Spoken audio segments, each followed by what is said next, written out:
অস্ত্র ওঠাবো মাধব, যাদের সেবা করা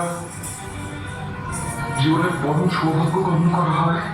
কেন এমন পিতামহ, গুরু দ্রোণ, মামাশ্রী আর জ্যেষ্ঠ ভ্রাতাদের সম্মুখে অস্ত্র ধারণের সাহস নেই হৃদয় মাধব। ওদের বধ করে যদি আমার স্বর্গরাজ্য প্রাপ্তি হয়, সেটাও ব্যর্থ মাধব, সেটাও ব্যর্থ। এই যুদ্ধের পশ্চাতে সমাজ আর সংসার ধৌত হয়ে স্বচ্ছ হয়ে যাবে।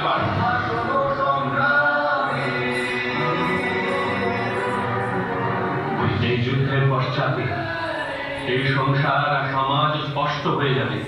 সে কারণে মোহ ত্যাগ করো পার্থ, সমগ্র সংসারের কল্যাণের চিন্তা করো। অস্ত্র ওঠাও আর যুদ্ধ করো, অস্ত্র ওঠাও আর যুদ্ধ করো।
জীবনের শেষ নাই, সোনা